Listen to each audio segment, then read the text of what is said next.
sini saya akan mempresentasikan resum tentang supply chain management. Sebelum perkenalkan diri, nama saya Pak Yara Putra dengan NIM 230 404 944. Di sini pengantar supply chain management itu sendiri merupakan metode proses produksi, informasi, dan keuangan yang melibatkan eksternal perusahaan. Supply chain management berfungsi dalam mengembangkan produk, pengadaan perencanaan, pengendalian, produksi, serta distribusi, penanganan, pengembalian produk atau return. Internet bisa membantu supply chain management membagi informasi dalam melakukan transaksi dengan cepat, akurat, dan murah. Di antaranya adalah procurement atau fulfillment. Nah, di bab 2 ini menjelaskan tentang strategi supply chain management. Untuk menciptakan daya saing pasar, perusahaan dalam menerapkan strategi supply chain management dengan melakukan evaluasi pelanggan dengan kemampuan sumber daya perusahaan yang tersedia. Karakteristik produksi supply chain management terdiri dari produk fungsional dan produk inovatif. Menggeser posisi development poin perlu dilakukan guna menyesuaikan supply chain management perubahan karakteristik pasar. Posisi decoupling poin pada sistem produksi berdasarkan make to stock, assembly to order, dan engineer to order. Di bab 3, perancangan produk baru dalam perspektif supply chain management. Pada era ketika variasi produk memegang peranan penting dalam persaingan pasar, perusahaan perlu memiliki cara yang efektif untuk menciptakan banyak variasi tanpa harus mengakibatkan kompleksitas yang terlalu tinggi pada supply chain management. Hal ini bisa dilakukan dengan merancang produk yang menggunakan banyak komponen yang sama dan beroperasi dengan computer to order atau CEO. Di bab 4, membangun jaringan supply chain management. Konfigurasi fasilitas supply chain management dimiliki perusahaan atau beberapa perusahaan yang telah berkolaborasi melakukan kegiatan produksi dan pengiriman produk sampai pelanggan. Jaringan supply chain tentang jumlah, lokasi, kapasitas, fasilitas, dan biaya produk. Banyak faktor dalam pertimbangan dalam merancang konfigurasi supply chain. Memutuskan sendiri pabrik, misalnya kondisi ekonomi, sosial politik, ataupun keamanan dan infrastruktur. Ketika supply chain management menghadapi lingkungan bisnis dinamis, bahwa konfigurasi supply chain tidak selalu pada jangka panjang.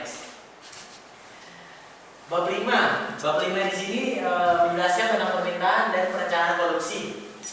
Perusahaan tidak hanya pasif meramalkan permintaan, tetapi secara proaktif mengelola permintaan. Perbedaan promosi atau demand management lainnya dapat membuat permintaan lebih stabil ataupun sebaliknya, tergantung kapan kegiatan dilakukan dan seberapa efektif pasar terhadap kegiatan tersebut. Untuk mengurangi ketidaksinkronan aktivitas antar pelaku supply chain, perusahaan mengimplementasikan konsep CPRF atau Collaborative Planning, Forensic, and Replenishment. Mulai peramalan, penjualan, pengiriman, dan penentuan order dilakukan dengan kolaborasi antar penjual dan pembeli pada supply chain. Di bab 6, persediaan supply chain. Persediaan supply chain sendiri pada perusahaan manufaktur terdiri dari bahan baku, produk setengah jadi, produk jadi, suku cadang mesin, ataupun alat tulis, kantor, dan lain-lain. Safety stock, cycle stock, pipeline, and anticipation inventory merupakan persediaan yang tersedia secara merata untuk memenuhi permintaan dan penyaluran jangka pendek. Tipe item permintaan bersifat musiman. Trade off membuat keputusan adalah biaya, kelebihan, atau kekurangan produk. Produk permintaan musiman dan kelebihan produk dapat dikurangi dengan menurunkan harga jual. Next. Di bab 7 menjelaskan tentang manajemen procurement. Secara tradisional, perbedaan sering dianggap sebagai pekerjaan administratif yang memiliki sedikit nilai tambah. Prosesnya pembelian bervariasi. Dalam memilih supplier, kriteria harus dipertimbangkan. Perusahaan membangun kemitraan dan hubungan jangka panjang dengan supplier. Metode supply chain management dipakai cara pengembangan produk, adanya internet, aktivitas pengadaan banyak dilakukan secara online. Next.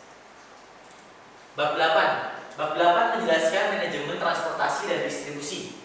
Jaringan distribusi berperan sebagai agen pertukaran informasi dan tidak berperan mengangkut dan menyimpan barang secara fisik. Manajemen distribusi dan transportasi adalah menentukan rute dan jadwal pengiriman. Pengolahan proses transportasi harus dilakukan untuk memprediksi siklus perjalanan truk dan kapal.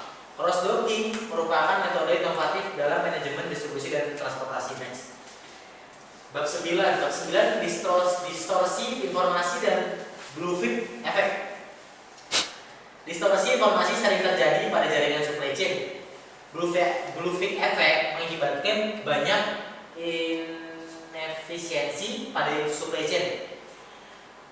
Bluefin effect dapat membandingkan variabel demand dan pesanan channel pada supply chain. Beer game adalah metode sederhana untuk menggambarkan terjadinya bluefin effect pada supply chain. Next. Di bab 10 itu ada pengukuran kinerja supply chain. Kinerja supply chain dan pengukuran tidak dapat digunakan untuk mengetahui letak supply chain relatif di antara pesaing dan visi-visi tujuannya agar dapat tercapai. Langkah kritis harus dilakukan adalah mendefinisikan proses produk inti, menguraikan proses produk inti menjadi bagian lebih kecil, menghitung tenaga kerja, biaya, waktu, elemen, proses pada pengukuran kinerja. Hasil pengukuran kinerja harus dimanfaatkan melakukan perbandingan terhadap perusahaan lain. Next. Bab 11. Teknologi informasi manajemen rantai pasok. Informasi dibutuhkan dalam proses bagi manajemen dan membuat keputusan dengan cakup lebih luas dan mengoptimalkan kinerja supply chain. Teknologi informasi berupa perangkat lunak dan keras untuk mengetahui posisi dan menganalisis informasi. Komponennya seperti IT, pada aplikasi atau perangkat lunak terdiri dari Enterprise Resource Planning atau ERP, Analytical Tools atau dan e-business. Analytical Tools yang terkait dengan aspek strategis dalam mengoptimalkan rancangan dari jaringan rantai pasok jangka panjang. Next. Bab 12. Mengolah rantai pasok global. Perusahaan berkompetisi di pasar global dan perlu diperhatikan. Mulai dari aktivitas ekspor, impor, membentuk aliansi dengan pihak asing sampai mendirikan unit usaha di luar negeri.